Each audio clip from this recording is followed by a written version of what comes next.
السلام علیکم۔ ایئرپورٹ پر منہاس اور ہاشمی صاحب بڑی بےتابی سے ہمارے منتظر تھے۔ جیسے ہی ہماری گاڑی رکی وہ دوڑ کر قریب آ گئے۔ منہاس نے فرخ کو سنبھالا اور ہاشمی صاحب مجھ سے بولے، خیریت تو ہے؟ رضوان کہاں رہ گیا؟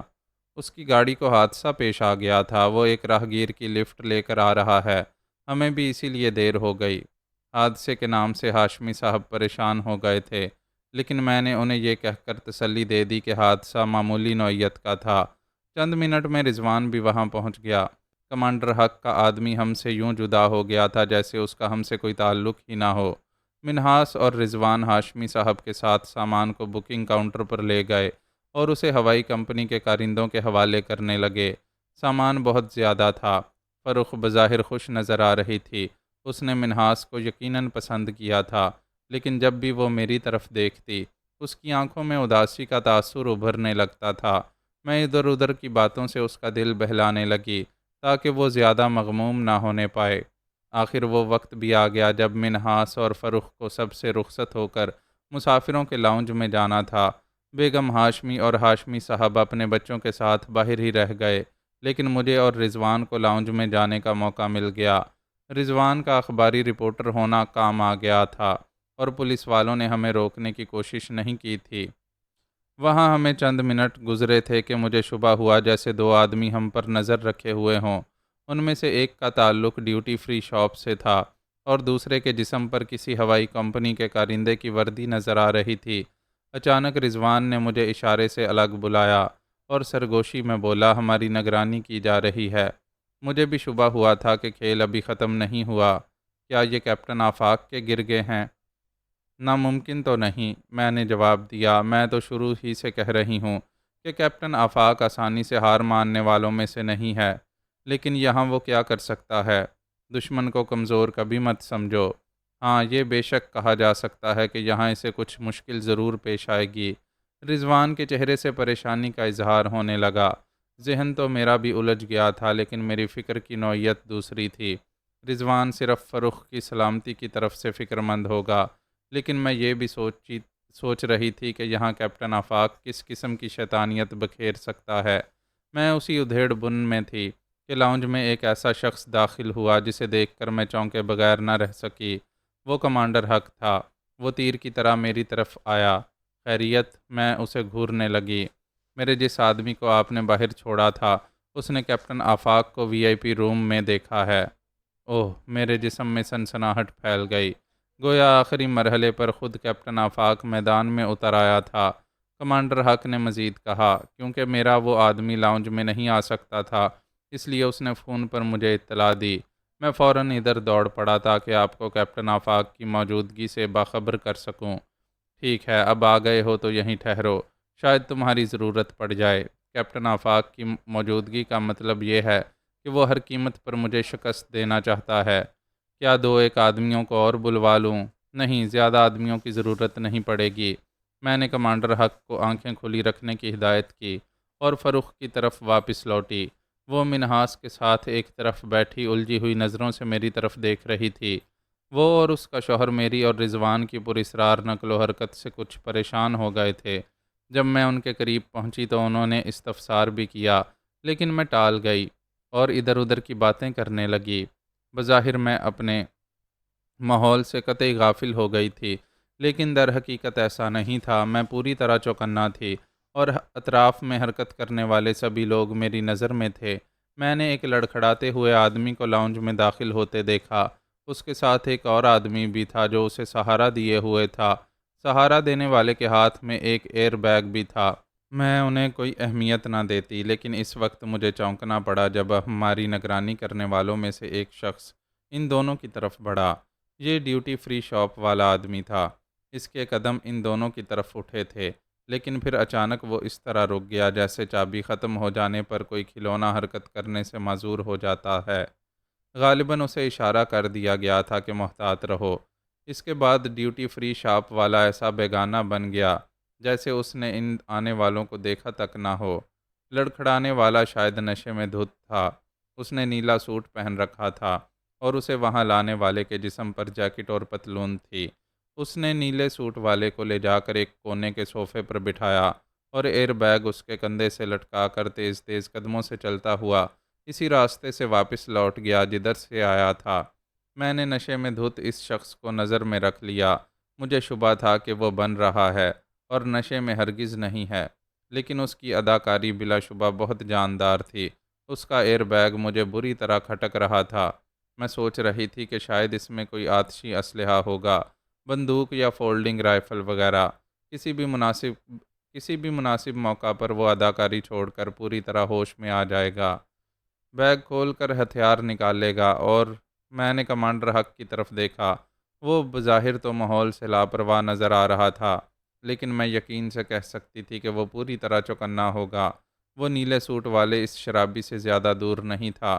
آج موسم خوشگوار ہے اور مطلع بالکل صاف ہے، فلائٹ صحیح وقت پر ہوگی، میں نے منہاس سے کہا، اور پھر مسکرا کر بولی، امریکہ پہنچ کر تم میری لاڈلی کو مغموم بالکل نہ ہونے دینا۔ اگر مجھے کوئی ایسی اطلاع ملی تو وہیں پہنچ کر میں تمہارے دونوں کان اکھیڑ دوں گی۔ میرا لہجہ ایسا تھا کہ فرخ کھلکھلا کر ہنس پڑی اور منہاس بھی جھنپے ہوئے انداز میں مسکرا دیا۔ پھر اس نے کہا، یقین کیجیے فرخ، اب مجھے بھی اتنی ہی عزیز ہے جتنی آپ کو۔ اس میں تمہاری بہتری بھی ہے لڑکے، میں نے کہا، اور فرخ کی ہنسی جاری رہی۔ رضوان لاؤنج کے 2-3 چکر لگا کر ہمارے قریب آ کھڑا ہوا۔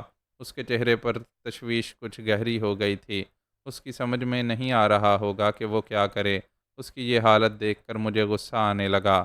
اسے اپنے اوپر قابو رکھنا چاہیے تھا، کیونکہ اس کے چہرے پر برستی ہوئی پھٹکار منہاس اور فرخ کو بھی پریشان کر سکتی تھی۔ جلد ہی وہ وقت آ گیا جب جہاز اڑان کے لیے تیار تھا۔ ایک ایئر ہوسٹس نے لاؤڈ سپیکر پر اس کا اعلان کیا۔ ایک ایئر ہوسٹس مسافروں کی رہنمائی کے لیے لاؤنج کے اس دروازے پر آ کھڑی ہوئی جو رن وے کی طرف کھلتا تھا۔ تمام مسافر اٹھ کھڑے ہوئے اور آہستہ آہستہ اس دروازے سے باہر نکلے۔ منہاس اور فرخ بھی اس طرف چلے۔ میں اور رضوان ان کے ساتھ تھے۔ مجھے یقین تھا کہ رضوان کے دل کی دھڑکنیں بہت تیز ہو گئی ہوں گی، کیونکہ یہی وقت تھا جب فرخ کو روکنے کی آخری کوشش کی جا سکتی تھی۔ گزرتا ہوا ہر لمحہ بڑا سنسنی خیز تھا۔ میں محسوس کر رہی تھی کہ کچھ ہونے والا ہے، لیکن یہ اندازہ لگانا محال تھا کہ کیا ہوگا۔ میں نے نیلے سوٹ والے کو کھڑا ہوتے ہوئے دیکھا، لیکن وہ دروازے کی طرف بڑھنے کی بجائے ایک مسافر سے الجھ گیا تھا۔ مسافر نے برا سا منہ بنا کر ایک طرف اشارہ کر دیا اور نیلے سوٹ والا اسی طرف بڑھتا چلا گیا۔ اس کا رخ ٹوائلٹس کی طرف تھا۔ اب میرا ذہن اور الجھ گیا۔ آخر ٹوائلٹ میں جانے کی کیا ضرورت ہے؟ کیا واقعی بیگ میں فولڈنگ رائفل موجود ہے جسے فٹ کرنے کے لیے وہ ٹوائلٹ کا رخ کر رہا ہے؟ یہ بات میرے جی کو نہ لگ سکی۔ اب اس کام کا وقت گزر گیا تھا۔ جب تک وہ ٹوائلٹ سے باہر نکلتا ہم فرخ اور منہاس کو طیارے میں سوار کرا چکے ہوتے۔ نیلے سوٹ والے کو فائر کرنے کا موقع ہی نہ ملتا۔ اچانک مجھے ایک اور خیال آیا، کہیں ایسا تو نہیں کہ یہ شخص بھی اسی جہاز کا مسافر ہو؟ اگر اسے فرخ کے ساتھ ہی سفر کرنا تھا، تب تو وہ کہیں بھی موقع ملنے پر فرخ کو ٹھکانے لگا سکتا تھا۔ اس خیال نے مجھے بے حد مضطرب کر دیا، کیونکہ میں کیپٹن آفاق کی اس عیاری کا کوئی توڑ نہیں کر سکتی تھی۔ چند لمحوں میں اس کا کوئی رد سوچنا اور اس پر عمل کرنا امر محال نظر آ رہا تھا۔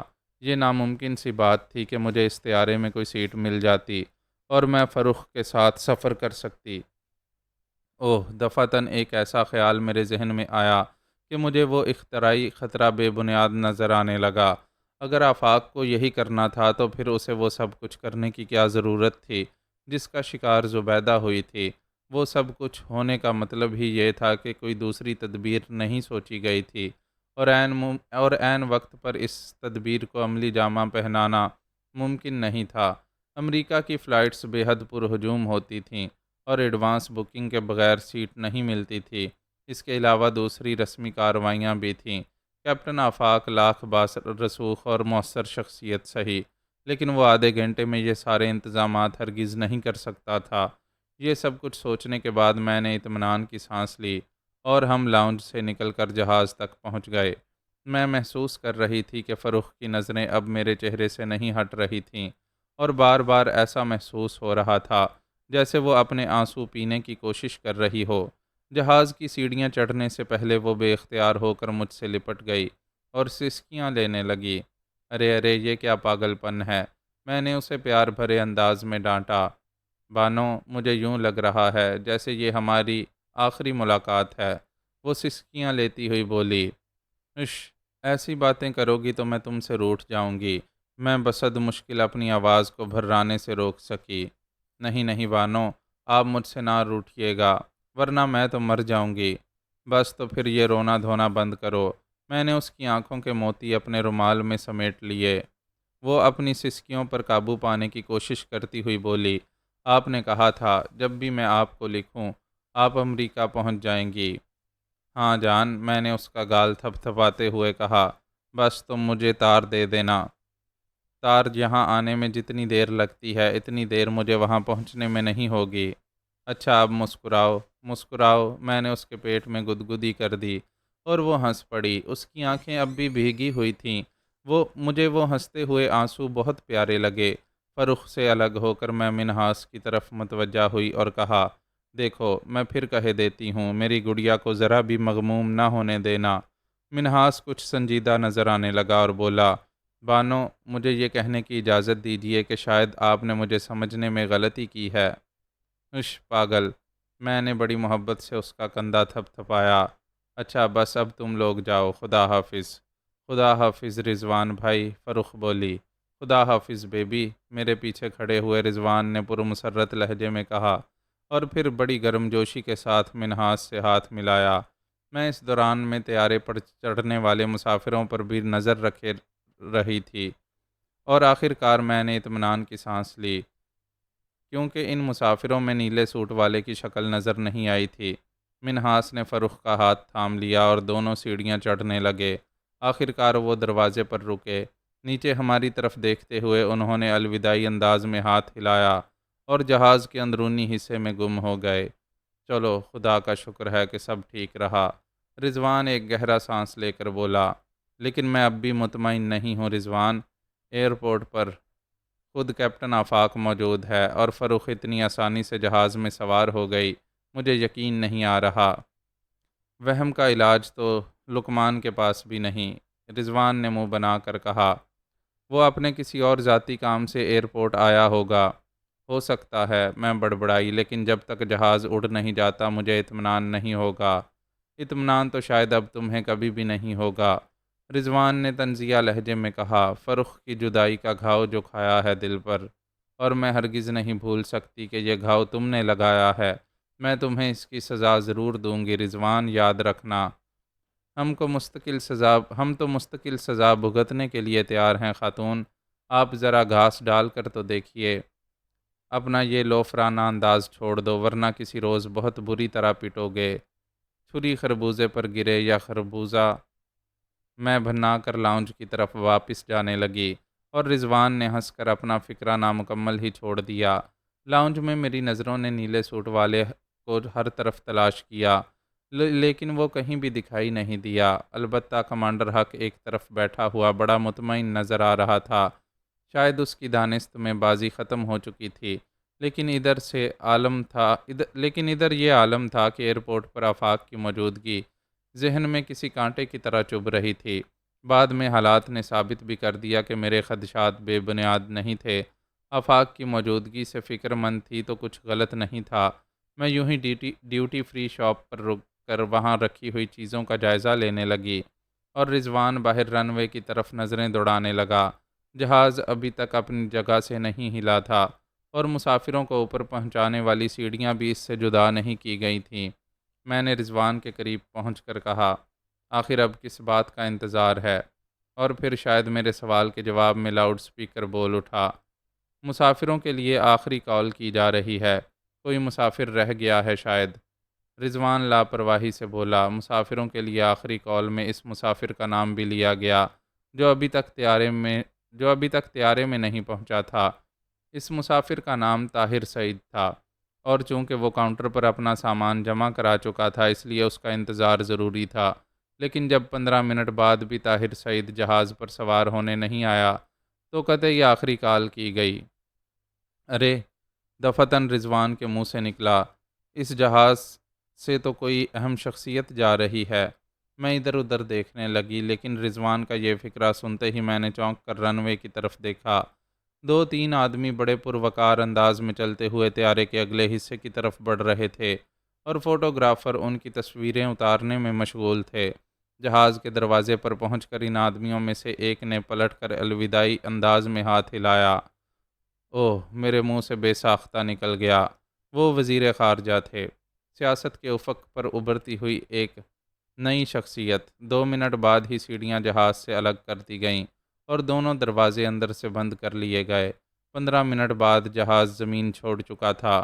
اب مجھے اور رضوان کو وہاں رکنے کی قطعاً ضرورت نہیں تھی، لیکن روانگی سے پہلے مجھے ایک بار پھر اس نیلے سوٹ والے کا خیال آیا۔ کہیں وہ طاہر سعید تو نہیں تھا؟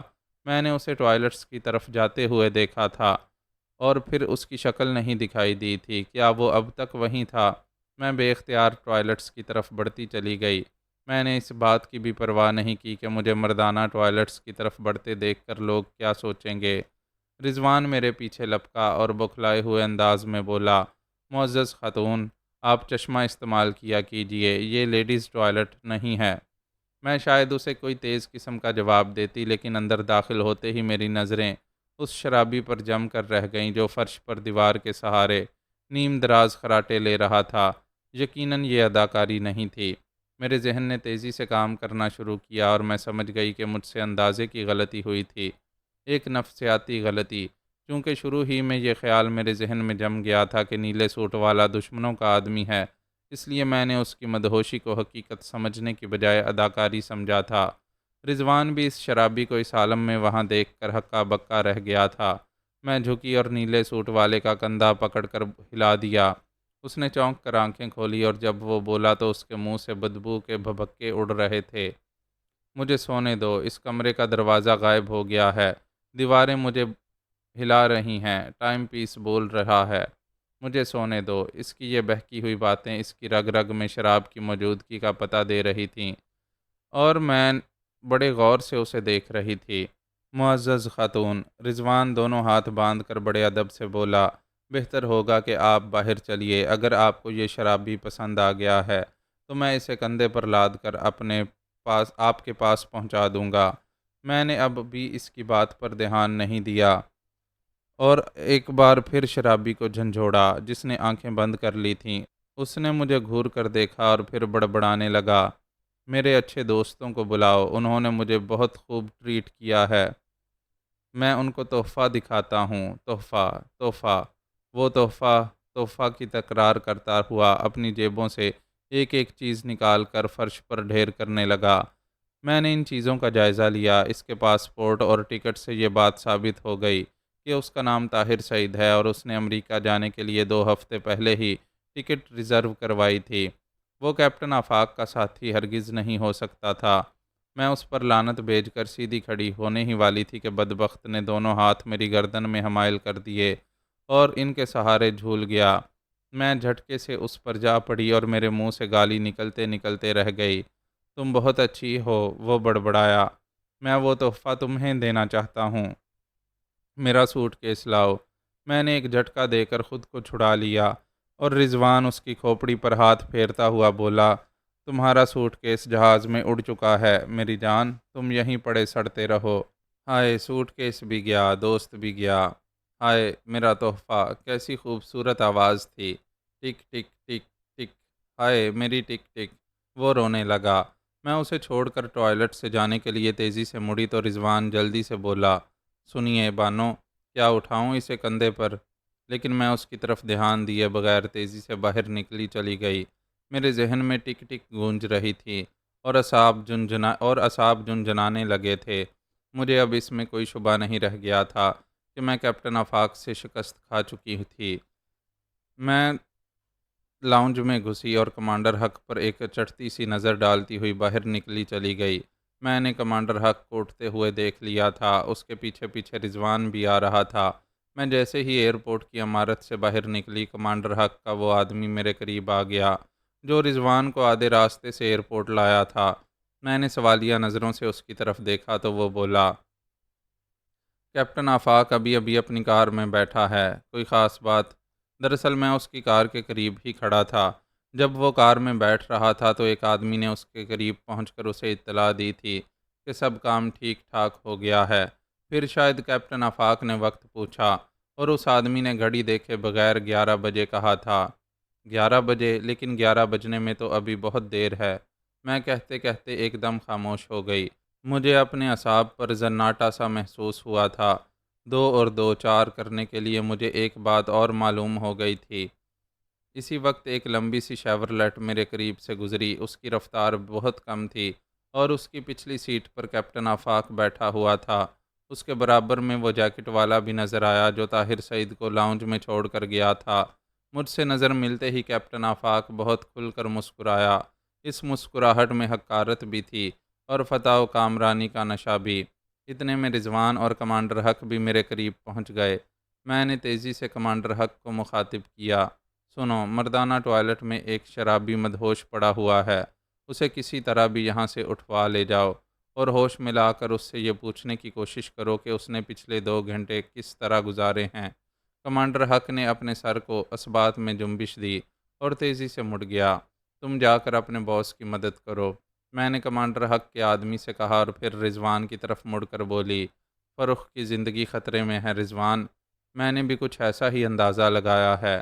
رضوان نے دانت پر دانت جما کر کہا، غالباً اس شرابی کے سوٹ کیس میں بم رکھوا دیا گیا ہے اور وہ بم ٹھیک 11 بجے پھٹے جائے گا۔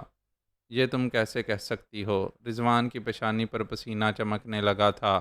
اس بحث میں پڑھنے سے بہتر ہوگا کہ ہم کچھ کریں۔ رضوان نے میرا فکرہ مکمل کر دیا اور پھر بولا، ٹھیک ہے، جا کر میں کوشش کرتا ہوں کہ ایئرپورٹ کے ذمہ دار افسر میری اس اطلاع پر یقین کر لیں۔ جو کچھ کرنا ہے جلدی کرو۔ میرا اضطراب بڑھتا جا رہا تھا۔ رضوان کچھ کہے بغیر اس طرف دوڑتا چلا گیا جدھر انتظامیہ کے دفاتر ہیں۔ میں ہونٹ بھینچے وہیں کھڑی رہی۔ میرا پریشان ذہن جلد از جلد کوئی فیصلہ کرنا چاہتا تھا۔ میں صرف رضوان پر تکیہ نہیں کرنا چاہتی تھی، حالانکہ رضوان کا کامیاب ہونا یقینی تھا۔ متعلقہ افسران اس کی اطلاع کو نظر انداز نہیں کر سکتے تھے۔ اس قسم کی اطلاعات اگر فون پر موصول ہوں تو انہیں شرارت بھی سمجھا جا سکتا ہے، لیکن جب اطلاع دینے والا سامنے ہو اور اس کا تعلق بھی ملک کے ایک بڑے اخبار سے ہو تو اسے نظر انداز کرنے کی حماقت نہیں کی جا سکتی تھی۔ لیکن میرا ذہن اس اطلاع کے رد عمل سے بھی آگے تک سوچ رہا تھا۔ میں ان حالات پر اپنی گرفت مضبوط رکھنا چاہتی تھی جو بعد میں پیش آتے، اور اس کے لیے قبل از وقت کچھ بندوبست کرنا میرے لیے ناگزیر تھا۔ میں نے ایک ٹیلی فون کال کرنے کا فیصلہ کیا۔ قریب ترین ٹیلی فون PIA کے فلائٹ انفارمیشن کے کاؤنٹر پر تھا، چنانچہ میں وہیں پہنچی۔ کاؤنٹر کلرک مجھے فون کرنے کی اجازت ہرگز نہیں دیتا، لہٰذا میں نے اس سے کچھ کہے بغیر فون کا ریسیور اٹھایا اور تیزی سے نمبر ڈائل کرنے لگی۔ کاؤنٹر کلرک حیرت سے منہ پھاڑ کر میری صورت دیکھتا رہ گیا۔ میں نے وزیر داخلہ کے گھر کے نمبر ڈائل کیے تھے کیونکہ اتنی صبح انہیں گھر پر ہی ہونا چاہیے تھا۔ میرا اندازہ درست ثابت ہوا۔ جلد ہی میں فون پر ان سے گفتگو شروع کرنے میں کامیاب ہو گئی۔ خیریت تو ہے بانو اتنی صبح؟ معاملہ اتنا ہی اہم ہے کہ میں آپ کو زحمت دینے پر مجبور ہوئی، میں نے وزیر داخلہ کی بات کاٹتے ہوئے کہا۔ مجھے 150-200 جانیں بچانے کے لیے آپ کی فوری مدد درکار ہے، خصوصاً ہمارے وزیر خارجہ کی زندگی بھی خطرے میں ہے۔ تھوڑی دیر قبل امریکہ کے لیے ایک فلائٹ گئی ہے اور اس طیارے میں بم رکھ دیا گیا ہے۔ کیا؟ وزیر داخلہ شاید اچھل پڑے تھے۔ ادھر کاؤنٹر کلرک بھی چونک گیا اور اس کے چہرے کی رنگت بدل گئی، لیکن میں اس کی طرف دھیان دیے بغیر کہتی رہی، طیارہ تقریباً 2 گھنٹے میں تہران پہنچ جائے گا، لیکن ٹائم بم کے پھٹنے کا وقت تہران سے روانگی کے بعد کا ہے، غالباً 11 بجے۔ گو کہ میں نے ایک شخص کے ذریعے سے متعلقہ حکام کو اس کی اطلاع تو کروا دی ہے، لیکن شاید وہ لوگ کسی تساہلی سے کام لے جائیں، اس لیے میں آپ کو باخبر کر رہی ہوں۔ آپ براہ راست صدر مملکت سے رابطہ قائم کر کے ان کے حکم سے بھی اس فلائٹ کو تہران میں رکوا سکتے ہیں، لیکن پہلے پوری بات سن لیجئے۔ طاہر سعید نامی ایک مسافر اس طیارے میں سوار نہیں ہو سکا، لیکن اس کا سامان طیارے میں پہنچا دیا گیا تھا۔ اسی کے سوٹ کیس میں وہ ٹائم بم چھپایا گیا ہے۔ بول چکی؟ وزیر داخلہ کو شاید میری قطع کلامی ناگوار گزری تھی۔ جی، اب آپ اس وقت کہاں ہیں؟ نمبر بتائیے تاکہ میں کچھ دیر بعد پھر آپ سے رابطہ قائم کر سکوں۔ میں دیکھوں گا کہ اس سلسلے میں کیا کیا جا سکتا ہے۔ میں نے انہیں اسی ٹیلی فون کا نمبر بتا دیا جہاں سے بات کر رہی تھی۔ سلسلہ منقطع کر کے میں نے کاؤنٹر کلرک سے کہا، میں ابھی وزیر داخلہ سے بات کر رہی تھی، ذرا دیر بعد وہ یہاں رنگ کریں گے، مجھے بتا دینا۔ کلرک نے ہونکوں کی طرح اس بات میں سر ہلایا۔ میں ایک قریبی صوفے پر جا بیٹھی، اتنے میں رضوان میری طرف آتا نظر آیا۔ اس کی چال سے عجلت ظاہر ہو رہی تھی۔ وہ میرے قریب آتے ہی بولا، اس اطلاع نے یہاں ہنگامہ کر دیا ہے۔ اگر میرا تعلق ملک کے سب سے بڑے اخبار سے نہ ہوتا تو شاید اتنی جلدی ان لوگوں کے کان کھڑے نہ ہوتے۔ ویسے وہ لوگ چاہتے تھے کہ میں ان سے جدا نہ ہو سکوں۔ اس پر جب میں نے چراغ پا ہونے کی کوشش کی اور کہا کہ میں یہیں ایئرپورٹ پر اپنی ساتھی کو تلاش کرنا چاہتا ہوں تو بادل نخواستہ انہوں نے اجازت دی، لیکن کچھ آنکھیں تمہاری نگرانی ضرور کر رہی ہوں گی۔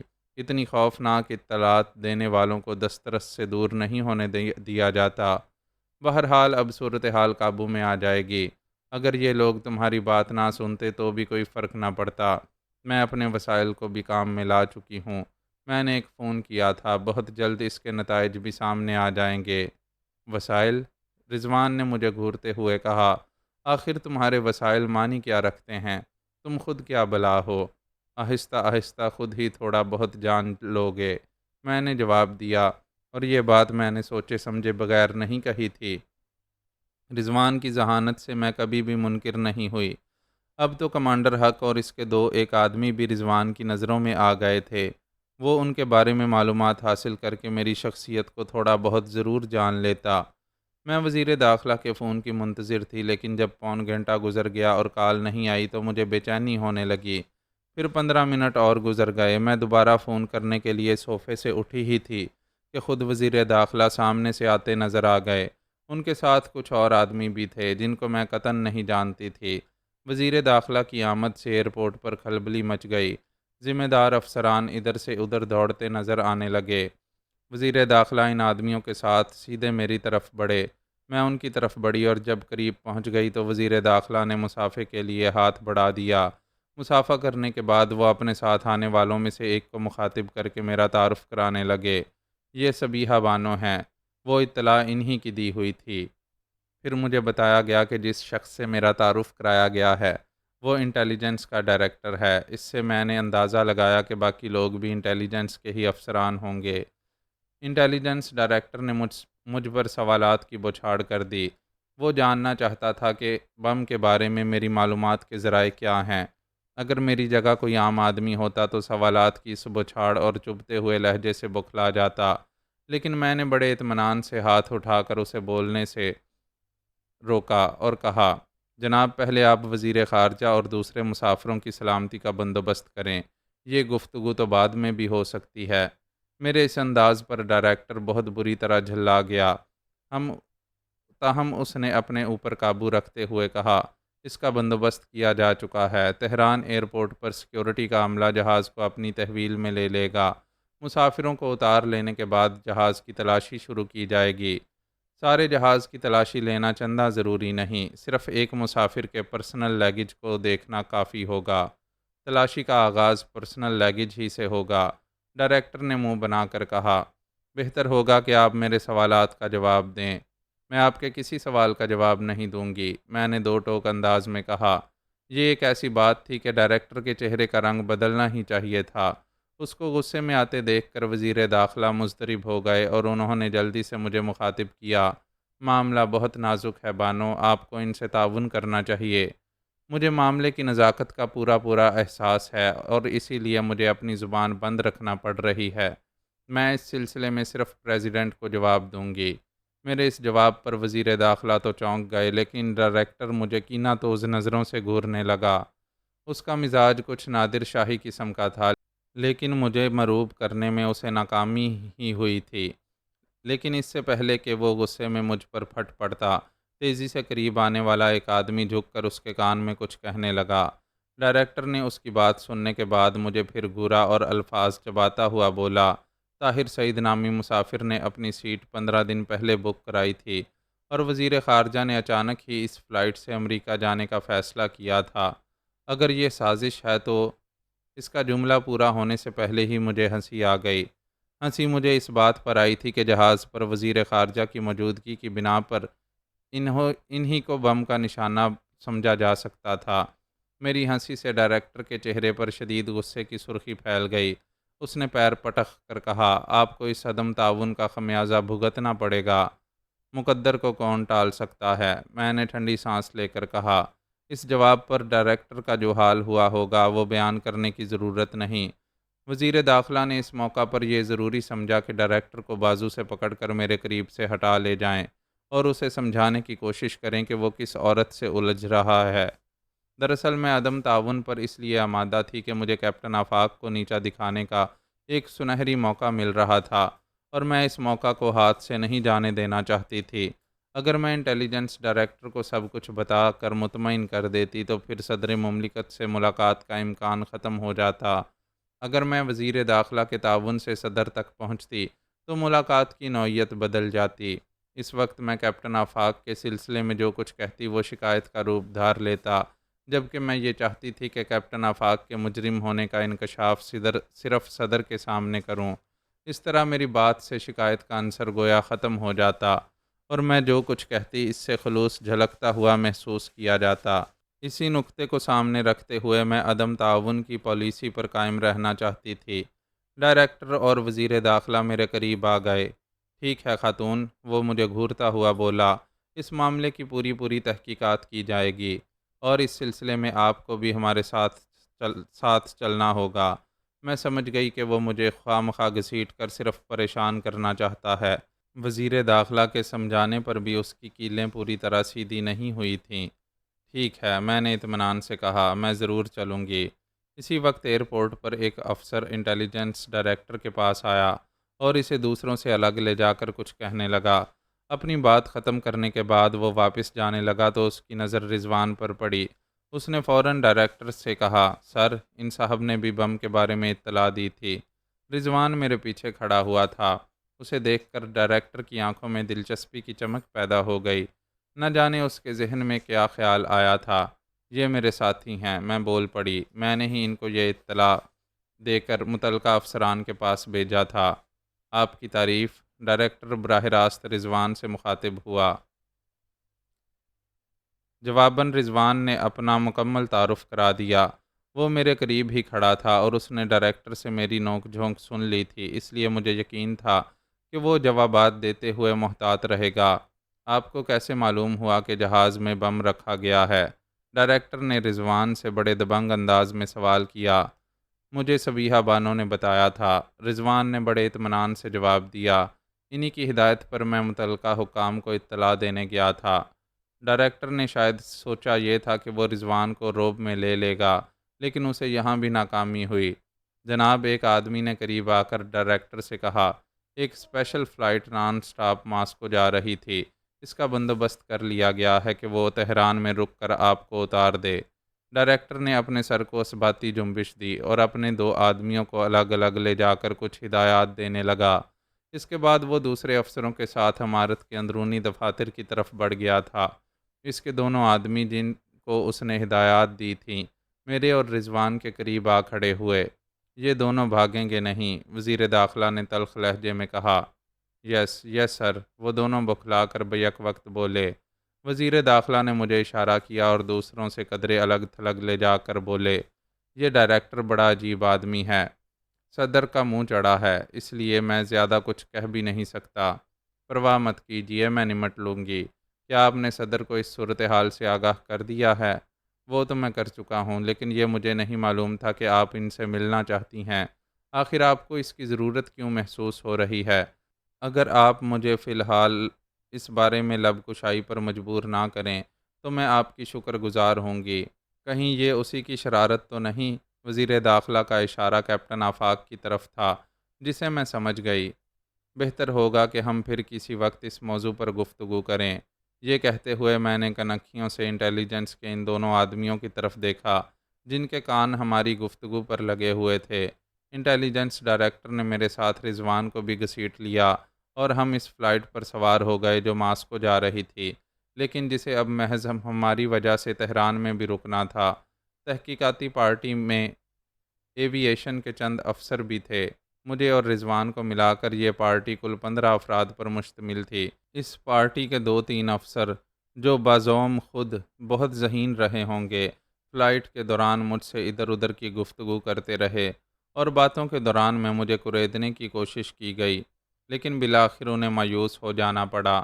میں نے انہیں ایسے ایسے چبھتے ہوئے جواب دیے تھے کہ ان کی طبیعت صاف ہو گئی تھی۔ میری غیر معمولی حاضر دماغی کا سبب یہ تھا کہ اب میں بے حد خوشگوار موڈ میں تھی، دماغ پر کوئی بوجھ نہیں تھا۔ فرخ کی طرف سے میں بالکل مطمئن ہو چکی تھی۔ کیپٹن آفاق کی عیارانہ چال کے قبل از وقت انکشاف کے بعد یہ متعلقہ افسروں کی ذمہ داری تھی کہ وہ اس طیارے کو دھماکے سے بچا لیں، اور ظاہر ہے کہ وہ اس سلسلے میں کوئی کوتاہی نہیں کر سکتے تھے۔ طیارے میں وزیر خارجہ کی موجودگی کے باعث یہ معاملہ ویسے بھی بہت زیادہ گمبھیر ہو چکا تھا۔ میرے برابر میں رضوان بالکل خاموش بیٹھا ہوا تھا۔ میں نے اسے چھیڑا، کیا تم اس خیال سے چپ ہو کہ خاموشی ہزار بلائیں ٹالتی ہے؟ میں اس وقت بہت خوش ہوں۔ وہ مسکرایا۔ وجہ ایران دیکھنے کی آرزو تھی مجھے، اس بہانے پوری ہو جائے گی۔ تم آدمی تو واقعی خوبصورت ہو، یہ خیال کیسے آ گیا اس وقت؟ میں تمہارے مستقبل کی طرف سے فکر مند ہوں۔ وہ کیوں؟ میں نے ایرانیوں کے ذوق کے بارے میں عجیب عجیب افواہیں سنی ہیں۔ میری اس چوٹ پر رضوان بھننا کر رہ گیا اور میں ہنس کر ٹوائلٹ کے بہانے سیٹ سے اٹھ گئی۔ سیٹوں کے اختتام پر دروازے کے سامنے وہ کیبن تھا جس سے کچن کا کام لیا جاتا تھا۔ یہیں سے مسافروں کے لیے کھانے کی ٹرے ٹرالیوں پر سجا کر لے جائی جاتی تھیں، لیکن ظاہر ہے کہ مجھے ان سب باتوں سے اتنی دلچسپی نہیں ہو سکتی تھی کہ میں اٹھ کر یہاں تک چلی آتی۔ مجھے یہاں لانے والی کشش تو ایک ایئر ہوسٹس کی تھی۔ دودھ جیسی سفید رنگت میں ہلکے گلابی رنگ کی آمیزش میک اپ کی وجہ سے اور نمایاں ہو گئی تھی۔ آئیبرو نے غزالی آنکھوں کو کچھ اور قیامت بنا دیا تھا۔ رہی سہی کسر آئی لائنر نے پوری کر دی تھی۔ ہونٹوں کی کلیاں کسی بھنورے کی منتظر محسوس ہو رہی تھیں، اور جو ہونٹوں کے اوپر ہلکی سی سنہری روئیدگی تھی اس نے میرے دل کو گدگدا کر رکھ دیا تھا۔ جسم کی بناوٹ بھی ایسی تھی جیسے اسے میری خواہشوں کے سائے میں تراشا گیا ہو۔ عمر کچھ زیادہ تھی، لیکن اتنی زیادہ بھی نہیں کہ باقی تمام خوبیاں اس خامی کو دبا نہ سکیں۔ میرا خوابیدہ سا ذہن اور تھکا ہوا جسم ساری کسل مندی کو بھول کر اس کی مہکتی ہوئی باہوں کو پکارنے لگا، لیکن ظاہر ہے کہ جہاز کی اس مختصر دنیا میں میرے شریر دل کی آرزوؤں کا گلستان کسی بھی طرح نہیں کھل سکتا تھا۔ وہ مجھے اپنی طرف تکتے دیکھ کر کچھ نروس سی ہو گئی، پھر مسکرا کر بولی، آپ کو کچھ چاہیے؟ میں نے اسے نشیلی آنکھوں سے دیکھا اور پھر معنی خیز لہجے میں بولی، چاہتی تو بہت کچھ ہوں، لیکن اس خرابے میں تم مجھے کیا دے سکتی ہو؟ اس فکرے پر اس کے چہرے کی سرخی کچھ گہری ہو گئی اور مجھے یوں لگا جیسے شفق کی شوخیوں کو سورج کی کرنوں نے کچھ اور دہکا دیا ہو۔ اس نے میرے اشارے کو خوب خوب سمجھ لیا تھا۔ ظاہر ہے کہ وہ عمر کے جس حصے میں تھی وہاں تک بغیر کسی تجربے کے نہیں پہنچی ہوگی۔ وہ آہستہ سے بولی، فی الحال آپ مشروبات سے شغل کر سکتی ہیں، ذرا دیر بعد ناشتہ سرو کیا جائے گا۔ ان چیزوں سے میری تسلی نہیں ہو سکے گی۔ میں نے بے ساختہ کہا، کاش یہ جہاز تہران سے آگے نہ جا رہا ہوتا۔ کیا آپ کو یہ جہاز بہت زیادہ پسند آ گیا ہے؟ وہ بڑی معصومیت سے بولی اور پھر کہا، اگر میں پسند آ جاتی تو تہران میں رک بھی سکتی تھی۔ واقعی میری مسرت کا کیا پوچھنا، لیکن یہ طیارہ تو ماسکو جا رہا ہے۔ میں صرف تہران تک جاؤں گی۔ آپ کی پارٹی کے لیے مجھے خاص طور پر عملے میں شامل کیا گیا ہے، اس نے کہا اور پھر چونک کر پیچھے دیکھنے لگی۔ کسی نے اسے پکار لیا تھا، سوری، وہ میری طرف دیکھ کر بولی اور اندر چلی گئی۔ میں اپنی سیٹ کی طرف واپس جاتے ہوئے سوچ رہی تھی کہ اگر تہران میں رکنا پڑا تو وقت اچھا گزر سکے گا۔ وہ نہ صرف خوبصورت بلکہ تجربہ کار اور باذوق بھی معلوم ہوتی تھی۔ جب میں اپنی سیٹ پر جا بیٹھی تو رضوان چبھتے ہوئے لہجے میں بولا، تمہارے ذوق کی داد دیے بغیر نہیں رہا جا سکتا۔ شکریہ، میں نے مختصراً کہہ کر بات ختم کر دینا چاہی، لیکن رضوان پھر بولا، یہ تمہاری ہی ہمت ہے کہ ان حالات میں بھی ادھر ادھر کی باتیں سوچ لیتی ہو اور ان میں الجھ جاتی ہو۔ میں کبھی بھی ادھر ادھر کی باتیں نہیں سوچتی، اور میرا کوئی اقدام بھی بے مقصد نہیں ہوتا۔ تو کیا ایئر ہوسٹس سے اتنی دیر باتیں کرنے کا بھی کوئی مقصد تھا؟ رضوان کے لہجے میں طنز کی لہر دوڑ رہی تھی۔ گویا میں نے غلط سمجھا ہے۔ نہیں، غلط تو نہیں سمجھا، لیکن تم اسے ادھر ادھر کی بات کہہ کر اس کی اہمیت کو کم کر رہے ہو۔ یہ تو حاصل حیات ہے۔ کیا تم فرائیڈ کے اس نقطۂ نظر سے اختلاف رکھتے ہو کہ زندگی کے ہر مقصد کا محرک جنس اور صرف جنس ہے؟ گویا فرائیڈ تمہارا ولی ہے۔ ہرگز نہیں، اپنی ولی میں خود ہوں۔ میں تم سے باتوں میں بھی نہیں جیت سکتا۔ رضوان نے ٹھنڈی سانس لے کر کہا اور چپ ہو گیا۔ باقی سفر کے دوران میں اس ایئر ہوسٹس کے نام سے بھی واقف ہو گئی اور اس اتفاق پر دل ہی دل میں مسکرا دی۔ ایئر ہوسٹس کا نام بھی بانو تھا، مہر بانو۔ ہمارا طیارہ جب تہران کے ہوائی اڈے پر اترا تو خاصے لوگ ہمارے استقبال کے لیے موجود تھے۔ فرخ کا جہاز یہاں 1 گھنٹہ پہلے پہنچ چکا تھا۔ تمام مسافر اتار لیے گئے تھے اور انہیں آرام کرنے کے لیے ہوٹل میں بھیج دیا گیا تھا۔ جہاز کے گرد سیکیورٹی دستے کی نگرانی قائم کر دی گئی تھی۔ طاہر سعید کے سوٹ کیس میں سے ٹائم بم برآمد کیا جا چکا تھا، لیکن بم ڈسپوزل اسکواڈ کسی دوسرے متوقع بم کی تلاش میں اب بھی مصروف تھا۔ وقت ضائع کرنے سے کیا فائدہ؟ میں نے انٹیلیجنس ڈائریکٹر سے کہا۔ کوئی دوسرا بم نہیں ملے گا اس طیارے میں۔ یہ باتیں آپ کے سمجھنے کی نہیں ہیں، ڈائریکٹر نے چڑچڑاہٹ کا مظاہرہ کرتے ہوئے کہا۔ بہتر ہوگا کہ آپ ہوٹل میں جا کر آرام کریں۔ ہمیں ابھی یہاں کچھ دیر رکنا ہوگا۔ اگر مجھے آپ کی ضرورت محسوس ہوئی تو بلوا لوں گا۔ آپ خود ہی ہوٹل تشریف لے آئیے گا، میں نے لاپرواہی سے کہا۔ ڈائریکٹر نے مجھے گھور کر دیکھا، لیکن خاموش ہی رہ گیا۔ شاید وہ ایرانی افسران کے سامنے مجھ سے جھڑپ لینے کے موڈ میں نہیں تھا۔ فرخ کے جہاز کی روانگی یقینی طور پر 5-6 گھنٹے کے لیے ٹل گئی تھی اور ہماری واپسی کا تو ابھی کچھ پتہ نہیں تھا، لیکن امید کی جا سکتی تھی کہ 24 گھنٹے کے اندر اندر لوٹنا نصیب ہو جائے گا۔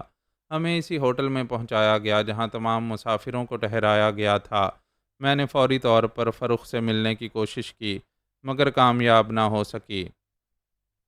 کلرک نے مجھے بتایا کہ ان دونوں میاں بیوی نے ڈسٹرب نہ کرنے کی ہدایت کی ہے، کیونکہ وہ سونا چاہتے تھے۔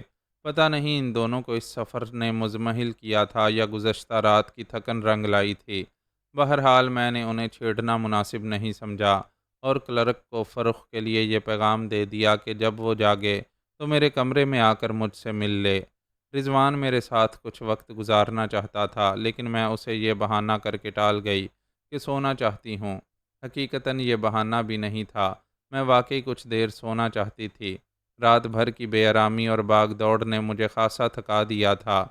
پتہ نہیں میں کتنی دیر تک سوئی تھی کہ اچانک میری آنکھ کھل گئی۔ کمرے میں کوئی تھا۔ میرے غنودہ سے ذہن نے بستر کے قریب ہی اس کی موجودگی محسوس کی۔ میں نے اس کی آواز سنی، بانو کیا آپ سو رہی ہیں؟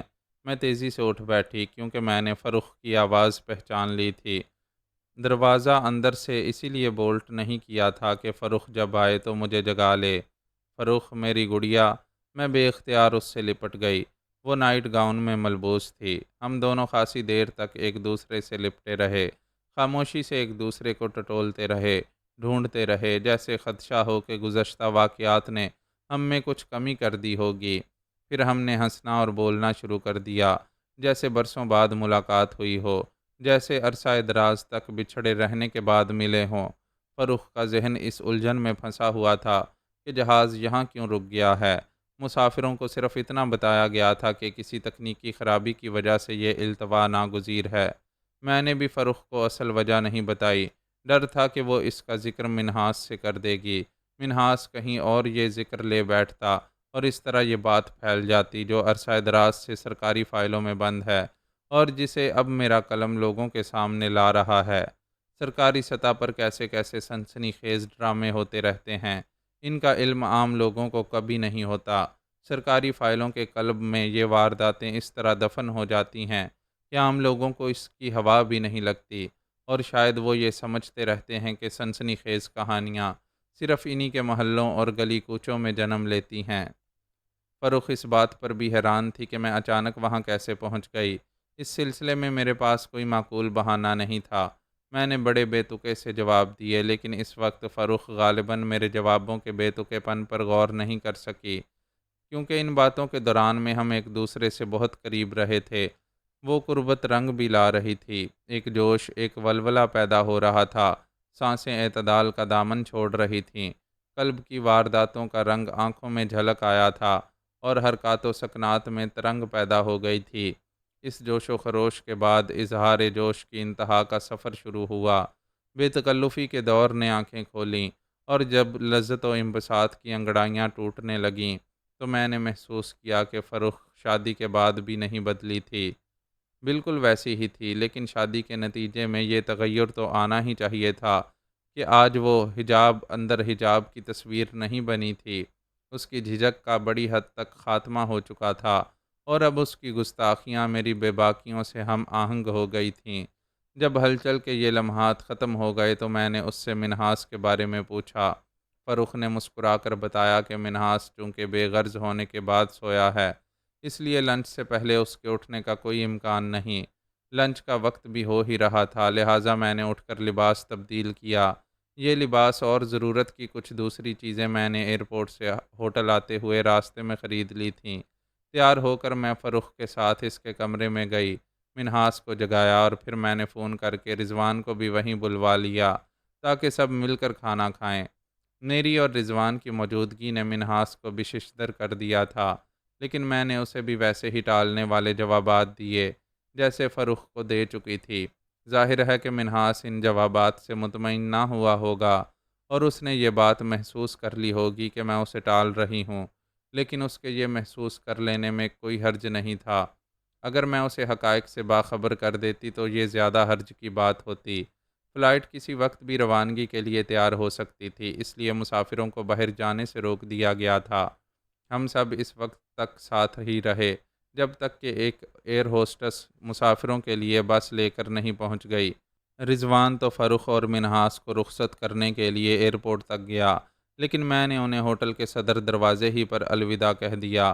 یہاں میں فرخ سے جدا ہوتے ہوئے دل پر کچھ زیادہ ہی بوجھ محسوس کر رہی تھی۔ فضا میں جیسے سوگواری کے ذرات اڑنے لگے تھے۔ بوجھل قدموں سے میں اپنے کمرے میں پہنچی تو دروازے پر کوئی میرا منتظر تھا۔ اس کے جسم پر نفیس تراش کا سوٹ اور چہرے سے ذہانت و شرافت ٹپک رہی تھی۔ جب اس نے اپنا تعارف کرایا تو میں چونک گئی۔ وہ وزیر خارجہ کا سیکرٹری تھا۔ اس نے مجھے بتایا کہ وزیر خارجہ مجھ سے ملنا چاہتے ہیں۔ کہاں ہیں وہ؟ میرے منہ سے بے ساختہ نکلا۔ وہ ایئرپورٹ پر ہی ہیں، سیکرٹری نے جواب دیا۔ یہ سمجھنا مشکل نہیں تھا کہ وزیر خارجہ مجھ سے کیوں ملنا چاہتے تھے۔ ظاہر ہے کہ بم کے سلسلے میں وہ اپنے طور پر مجھ سے پوچھ گچھ کرنا چاہتے ہوں گے۔ بعض لوگ دوسروں پر کم اور اپنی ذات پر زیادہ بھروسہ کرتے ہیں۔ وزیر خارجہ کی فطرت کے بارے میں نے کچھ ایسی ہی باتیں سن رکھی تھیں۔ سیکرٹری میرے پاس جس کار میں آیا تھا وہ ایرانی حکام نے اس کے لیے مہیا کی تھی۔ میں اس کے ساتھ اسی گاڑی میں بیٹھ کر تہران ایئرپورٹ پر پہنچی۔ وی آئی پی روم میں وزیر خارجہ میرے منتظر تھے۔ انہوں نے اٹھ کر بڑی گرم جوشی سے مجھ سے مصافحہ کیا اور رسمیات کو بالائے طاق رکھ کر خاصی بے تکلفی سے انگریزی میں بولے، مس صبیحہ بانو، میں تہہ دل سے آپ کا شکریہ ادا کرتا ہوں۔ مجھے معلوم ہوا ہے کہ طیارے میں بم کی موجودگی کا بروقت انکشاف آپ ہی نے کیا تھا۔ بس یہ نیکی میرے ہی حصے میں آئی تھی۔ میں نے بھی انگریزی میں جواب دیا، لیکن آپ کے پاس کچھ اور معلومات بھی ہیں جنہیں آپ شاید صرف پریزیڈنٹ کے سامنے ظاہر کرنا چاہتی ہیں۔ اوہ، آپ تشریف رکھیے نا۔ میں ان کے سامنے بیٹھ گئی۔ وہ مجھے بہت غور سے دیکھ رہے تھے اور ان کی تیز نظریں مجھے اپنے ذہن میں اترتی ہوئی محسوس ہو رہی تھیں۔ اگر میری جگہ کوئی اور ہوتا تو ان نظروں کی ذہن کو چھو لینے والی خصوصیت سے یقیناً گھبرا جاتا، گھبرا کر سب کچھ اگل دیتا، لیکن میں جواب دینے سے پہلے پہلو بدل کر ذرا اطمینان سے بیٹھ گئی۔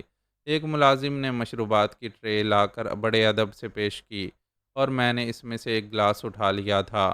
آپ نے ٹھیک ہی سنا ہے، میں نے مشروب کا ایک گھونٹ لے کر بڑے اطمینان سے کہا۔ اگر میں آپ سے یہ کہوں کہ اپنی معلومات سے مجھے بھی بہرہ ہونے کا موقع دیں تو شاید میری یہ درخواست آپ کے طبع نازک پر گراں گزرے گی، اور میں چونکہ خواتین کے نازک احساسات کا خیال رکھنے کا قائل ہوں، اس لیے صرف اتنا پوچھنا چاہوں گا، کیا وہ بم واقعی میرے لیے تھا؟ ہاں یا نہ میں مختصر سا جواب دیجئے، میرے لیے کافی ہوگا۔ وزیر خارجہ کا یہ خوبصورت انداز گفتگو مجھے بے حد پسند آیا اور میں مسکرا کر بولی، میں سمجھ رہی ہوں کہ آپ کیا معلوم کرنا چاہتے ہیں۔ اگر میرا اعتبار کرنے کے لیے ذہنی طور سے تیار ہیں تو میں عرض کروں گی کہ وہ بم آپ کے لیے ہرگز نہیں تھا۔ اگر آپ اس جہاز میں نہ بیٹھتے تو بھی وہ بم اس جہاز میں رکھا جاتا۔ شکریہ۔ وزیر خارجہ نے فوراً کہا، آپ نے میری بڑی الجھن رفع کر دی۔ دراصل میں اپنے بارے میں اس خوش فہمی یا غلط فہمی کا شکار ہوں کہ میں خاصا باخبر رہنے والا آدمی ہوں۔ میں کسی ایسی سازش سے بے خبر نہیں رہ سکتا جس کا جال میری ذات کے گرد بنا جائے۔ مجھے چونکہ اس بم کا علم نہیں ہو سکا تھا، اس لیے وہ یقیناً آپ کے کسی عزیز کے لیے رہا ہوگا، اور شاید آپ یہ بھی جانتی ہیں کہ اس قابل ملامت حرکت میں کس کا ہاتھ ہے۔ یہ آپ کیسے کہہ سکتے ہیں کہ میں اس شخص کو جانتی ہوں؟ اگر آپ انکار کر دیں تو میں چپ ہو جاؤں گا۔ وزیر خارجہ نے مسکرا کر کہا، دراصل یہ اندازہ میں نے آپ کی اس ضد سے لگایا ہے کہ آپ اپنی معلومات صرف پریزیڈنٹ کے گوشے گزار کرنا چاہتی ہیں۔ شاید آپ کو یقین ہے کہ مجرم کی گوشمالی پریزیڈنٹ کے سوا کوئی اور نہ کر سکے گا۔ وزیر خارجہ کے اس تجزیے پر میں نے دل ہی دل میں تحسین و آفرین کے کلمات دہرائے اور پھر مسکرا کر بولی، اگر میں نے آپ سے چند لمحے اور گفتگو کر لی تو مجھے یقین ہے کہ آپ مجرم کا نام بھی بتا دیں گے۔ وزیر خارجہ کی ہنسی بڑی دلکش تھی۔ انہوں نے کہا، نہیں، میں کوئی جادوگر نہیں ہوں۔ دراصل پریزیڈنٹ کے گرد جی حضوری کرنے والوں اور مطلب پرستوں مشورہ نوازوں کا جو جمگھٹا آج کل لگا ہوا ہے، ان میں سے کسی ایک کا نام لینا صرف اسی صورت میں ممکن ہوگا کہ مجھے کچھ اور معلومات بھی حاصل ہو جائیں۔ مثلاً یہ کہ وہ بم رکھنے کا مقصد کس شخصیت کو ختم کرنا تھا اور کیوں۔ کراچی میں میری ایک دوست کو اغوا کیا گیا تھا، لیکن میری کوششوں سے اس کو برآمد کر لیا گیا۔ اس طرح اغوا کرنے والی شخصیت سے میری براہ راست ٹھن گئی۔ میں نے اپنی دوست کو اس سے محفوظ رکھنے کے لیے اس طیارے میں امریکہ روانہ کر دیا۔ اس کا اس طرح ہاتھ سے نکل جانا اس شخصیت کے لیے ناقابل برداشت تھا، چنانچہ وہ یہ حرکت کر گزرا۔ وزیر خارجہ کی آنکھوں کی ایسی چمک ابھری جیسے انہوں نے سب کچھ سمجھ لیا ہو۔ جب انہوں نے لب کھولے تو میرے خیال کی تصدیق ہو گئی۔ انہوں نے کہا، میرے خیال میں تو ایک ہی شخصیت ایسی ہے جو اتنی معمولی سی بات پر اتنی نامعقول حرکت کر بیٹھے۔ مس بانو، مجھے ڈر ہے کہ شاید پریزیڈنٹ آپ کی شکایت کو نظر انداز کر دیں۔ وہ شخصیت پریزیڈنٹ سے بہت قریب ہے، آپ بھی جانتی ہوں گی۔ میں شکایت کے انداز میں بات کرنا بھی نہیں چاہتی۔ میں پریزیڈنٹ کو صورتحال سے اس طرح آگاہ کروں گی جیسے ان کی مخلص ہوں۔ وزیر خارجہ نے ایک دو لمحے خاموش رہ کر کچھ سوچا، پھر بولا، آپ بہت ذہین ہیں، شاید آپ اپنی اس کوشش میں کامیاب ہی رہیں۔ میں اپنے مشروب کا آخری گھونٹ لے چکی تھی۔ جیسے ہی میں نے گلاس رکھا، وزیر خارجہ اٹھ کھڑے ہوئے۔ جہاز پر میرا انتظار ہو رہا ہوگا، ورنہ میں آپ سے کچھ دیر اور گفتگو کرتا۔ مجھے آپ سے مل کر واقعی بہت خوشی ہوئی ہے، اور میرے پاس تو اظہار مسرت کے لیے الفاظ بھی نہیں ہیں۔ میں نے مسافے کے لیے ہاتھ بڑھاتے ہوئے کہا۔ میں ان کے ساتھ ہی کھڑی ہو گئی تھی۔ میں آپ کا، پورے ملک کا اور ساری قوم کا خادم ہوں۔ اگر کبھی آپ کو میری ضرورت محسوس ہو تو مجھ تک پہنچنے میں ذرا بھی جھجک محسوس نہ کیجیے گا۔ شکریہ، اور جب تک آپ پریزیڈنٹ سے نہ مل لیں احتیاط برتیے گا۔ میرا خیال ہے کہ آپ کا دشمن اپنی شکست پر بری طرح تل ملا رہا ہوگا۔ وہ کسی سانپ کی طرح خطرناک ہے۔ ان کے اس اظہار تشویش اور مشورے پر میں نے ایک بار پھر ان کا شکریہ ادا کیا، اور یوں یہ خوشگوار ملاقات اختتام کو پہنچی۔ جہاز کی روانگی تک میں ایئرپورٹ پر ہی رکی رہی۔ رضوان بھی وہیں مل گیا تھا۔ مجھے وہاں دیکھ کر اسے حیرت ہوئی تو میں نے اس کی حیرت رفع کرنے کے لیے وزیر خارجہ سے اپنی ملاقات کا ذکر کر دیا۔ یہ باتیں کرتے ہوئے میں ادھر ادھر بھی دیکھتی جا رہی تھی۔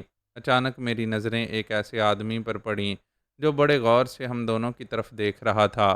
جیسے ہی اس نے مجھے اپنی طرف متوجہ پایا، جلدی سے اپنا رخ بدل کر دوسری طرف دیکھنے لگا۔ وہ ایک چینی تھا۔ میرے اعصاب جھنجھنا گئے۔ ڈاکٹر فونگ، میرے ذہن میں ایک نام گونج گیا۔ میں نے پہلے کبھی ڈاکٹر فونگ کو نہیں دیکھا تھا، اس لیے اس بات پر یقین نہیں کر سکتی تھی کہ وہ چینی ڈاکٹر فونگ ہی ہوگا۔ تاہم اس کی خصوصی توجہ کو محسوس کر کے میرے ذہن نے اس بات کی تصدیق کی کہ ڈاکٹر فونگ نہ صحیح لیکن اس کا کوئی گرگا ضرور ہے۔ زبیدہ بھی ڈاکٹر فونگ سے متعلق ثابت ہو چکی تھی، اور وہ میرے پیچھے محض اس لیے پڑی تھی کہ میں نے اپنا تعلق فوج سے ظاہر کیا تھا۔ گویا میرا فوج سے متعلق ہونا ڈاکٹر فونگ کی دلچسپی کا باعث ہوا تھا، اور یہ دلچسپی یقیناً مشکوک تھی۔ اب دیکھنا یہ تھا کہ ڈاکٹر فونگ کو ہماری فوج سے کیا دلچسپی ہو سکتی تھی۔ میں نے سوچا کہیں اس کی تنظیم فوج سے متعلق افراد کی نگرانی اس لیے تو نہیں کراتی کہ ہماری فوج کے بارے میں اہم معلومات حاصل کر سکے اور پھر ان معلومات کو سرحد پار کسی دشمن ملک کے ہاتھوں فروخت کر دے۔ اپنے ذہن میں ابھرنے والا یہ خیال میرے دل کو بھی باور آ گیا۔ ڈاکٹر فونگ کی تنظیم یا تو جاسوسی کا کاروبار کرتی تھی یا پھر وہ خود ہی کسی پاک دشمن ملک کے جاسوس تھے جو اس سرزمین پر پنجے گاڑ کر اپنے ملک کی مقصد براری کے لیے راہ ہموار کر رہے تھے۔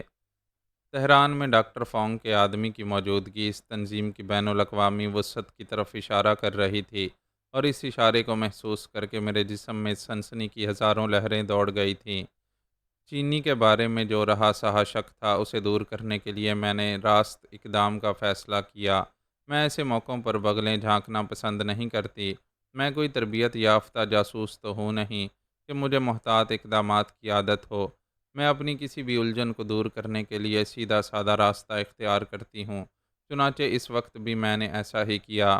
رضوان اس عرصے میں نہ جانے کیا کیا کہتا رہا تھا، لیکن میں خیالات کے بحر میں اس حد تک ڈوب چکی تھی کہ اس کا ایک لفظ بھی نہیں سن سکی۔ میں نے اپنا رخ بدلا تو رضوان چونک کر خاموش ہو گیا۔ میں نے تیزی سے قدم اٹھانا شروع کیے تو رضوان بھی کچھ سمجھے بغیر میرے پیچھے چل پڑا۔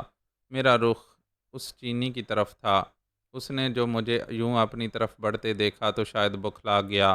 یہ بوکھلاہٹ ہی تھی کہ وہ ظاہری طور پر بھی میری طرف متوجہ ہو گیا تھا اور اس کی بھویں متحیرانہ انداز میں سکڑ گئی تھیں۔ بالکل ایسا معلوم ہو رہا تھا جیسے وہ فیصلہ نہ کر پا رہا ہو کہ وہ وہاں رکا رہے یا بھاگ نکلے۔ شاید وہ بھاگ نکلنے ہی کا فیصلہ کرتا، لیکن اس کے شش و پنج کی کیفیت ختم ہونے سے پہلے ہی میں اس کے سر پر پہنچ گئی۔ میں نے اسے سنبھلنے کا موقع دیے بغیر تیزی سے اردو میں کہا، تمہارا نام؟ کائی چیک اس کے منہ سے بے ساختہ نکلا، اور پھر اس نے تیزی سے اپنا منہ بند کر لیا جیسے اس سے کوئی زبردست غلطی سرزد ہو گئی ہو، اور وہ غلطی اس کے سوا کیا ہو سکتی تھی کہ اپنا نام بتا کر اس نے اردو داں ہونے کا اعتراف کر لیا تھا۔ کسی چینی کا اردو داں ہونا اس بات کی نشاندہی کرتا تھا کہ وہ عرصہ دراز تک اردو بولے جانے والے کسی علاقے میں مقیم رہا ہے، اور یا پھر اسے خاص طور سے اردو زبان سکھائی گئی ہے۔ مسٹر کائی چیک، میں الفاظ چباتی ہوئی بولی، ڈاکٹر فونگ کو فون کرو یا ٹیلی گرام دو تو میری طرف سے آداب عرض کرنا، خیریت معلوم کرنا اور کہنا کہ اس نے مجھے چھیڑ کر اچھا نہیں کیا۔ اسے یہ بھی بتا دینا کہ میرے چالاک ترین دشمن مجھے چھلاوا سمجھتے ہیں۔ چینی کے چہرے پر زردی کچھ اور گہری ہو گئی۔ اس کی یہ کیفیت محسوس کر کے مجھے پوری طرح باور ہو گیا کہ وہ ڈاکٹر فونگ ہی کا آدمی ہے۔ اس نے خود کو سنبھالنے کی کوشش کی اور اٹک اٹک کر بولا، مجھے نہیں معلوم آپ کس کا ذکر کر رہی ہیں۔ تمہارے منہ سے دودھ کی بو آ رہی ہے۔ میں نے حقارت سے کہا، ڈاکٹر فونگ سے یہ بھی کہنا کہ وہ اپنے آدمیوں کو اچھی طرح تربیت دے۔ دودھ پیتے بچوں کو میرے پیچھے لگانے سے کوئی فائدہ نہیں ہوگا۔ چینی نے پھر کچھ کہنے کے لیے منہ کھولا تھا، لیکن مجھے اب وہاں رکنے کی قطعاً ضرورت نہیں تھی۔ مجھے جو کچھ کرنا تھا وہ کر چکی تھی۔ میں تیزی سے دوسری طرف مڑ گئی۔ اب میرا رخ ایئرپورٹ سے باہر نکلنے کے راستے کی طرف تھا۔ رضوان مجھے عجیب سی نظروں سے دیکھتا ہوا میرے ساتھ ساتھ چل رہا تھا، لیکن میری خاموشی کے تسلسل نے اسے بولنے پر مجبور کر دیا۔ کیا معاملہ تھا؟ اس نے پوچھا۔ ذاتی نوعیت کی بات ہے، میں نے ٹالنے کے لیے کہا، لیکن رضوان اتنی آسانی سے ٹل جانے والی ہستی کہاں تھی؟ وہ بڑبڑاتا ہوا بولا، یہ فونگ کون ہے اور اس کا اس آدمی سے کیا تعلق ہے؟ اگر معلوم کر لو تو تمہارے اخبار کے لیے ایک اچھی ہی کہانی تیار ہو جائے گی۔ میں نے مسکرا کر کہا، لیکن رضوان اب نہ صرف سنجیدہ بلکہ کچھ فکر مند بھی نظر آنے لگا تھا۔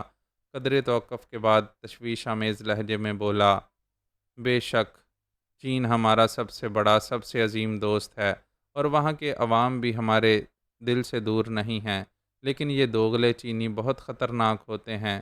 اگر تم ان کے کسی گروہ کو چھیڑ بیٹھی ہو تو یہ تم نے بہت برا کیا ہے۔ خود مجھے بھی اس بات کا احساس تھا کہ میں نے ڈاکٹر فونگ کے معاملے میں الجھ کر اپنے آپ کو ایک خطرناک سچویشن میں ڈال لیا ہے، اور اب اس کے آدمی سے یوں دو ٹوک بات کرنا تو فونگ کو للکارنے کے مترادف تھا۔ لیکن یہ بات بھی بالکل صاف ہے کہ اس سلسلے میں میرے کسی ارادے کو دخل نہیں تھا۔ زبیدہ خود ہی میرے پیچھے لگی تھی، اور جب اس کی شخصیت کا اسرار سامنے آیا تھا تو میری متجسس فطرت بیدار ہو گئی تھی۔